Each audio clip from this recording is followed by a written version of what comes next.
Hello বন্ধুরা, আজ আমি একটি নতুন ভিডিও নিয়ে আপনাদের সামনে হাজির হয়ে গেছি। ভিডিওটি সকলকে শেষ পর্যন্ত দেখার অনুরোধ রইল, কেননা আমরা এক একজন এক এক জায়গায় যাই, সবাই তো সব জায়গায় যেতে পারি না। তাই আমরা একজন আরেকজনের ভিডিও দেখে জানতে পারি, জায়গাটা সম্পর্কে ধারণা নিতে পারি। তাই অবশ্যই পাশে থাকবেন, ভিডিওটি দেখবেন। আমি এখন রয়েছি তিস্তা ব্যারেজে। এটি লালমনিরহাট জেলার অন্যতম একটি পর্যটন কেন্দ্র হচ্ছে তিস্তা ব্যারেজ। তিস্তা ব্যারেজ ও সেচ প্রকল্প নিয়ে গড়ে উঠেছে বিনোদন স্পটটি।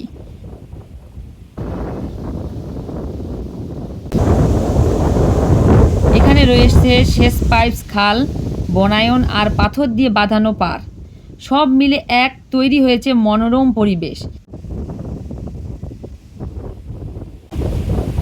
উত্তর জনপদের বৃহত্তর রংপুর, দিনাজপুর ও বগুড়া জেলার অনাবাদি জমিতে সেচ সুবিধা প্রদানের মাধ্যমে বাড়তি ফসল উৎপাদনের লক্ষ্যে 1937 খ্রিস্টাব্দে তৎকালীন সরকার তিস্তা ব্যারেজ প্রকল্পের পরিকল্পনা গ্রহণ করে।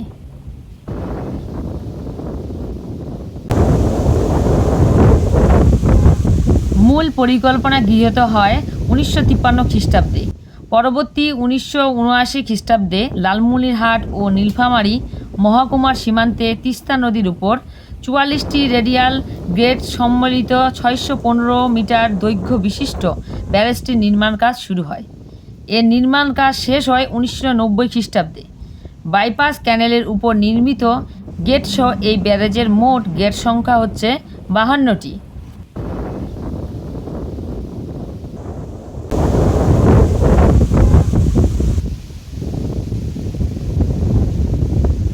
শীতকালে এখানে প্রচুর অতিথি পাখির আগমন ঘটে।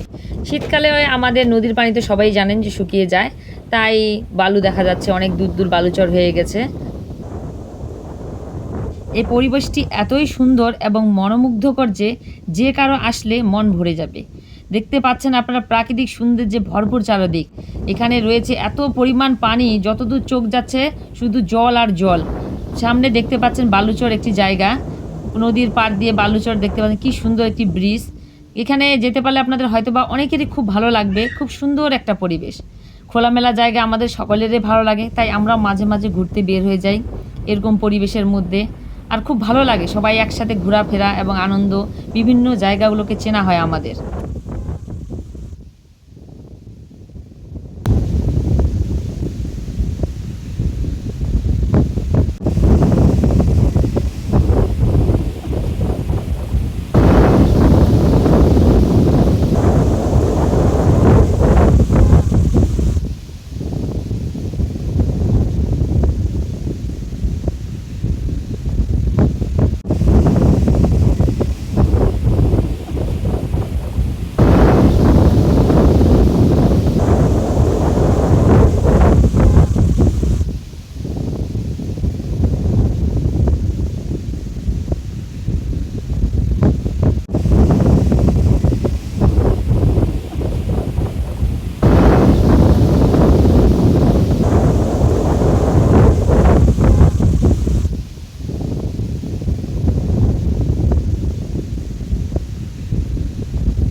তো আজকে এই পর্যন্তই। ভিডিওটি দেখার জন্য সকলকে অনেক অনেক ধন্যবাদ।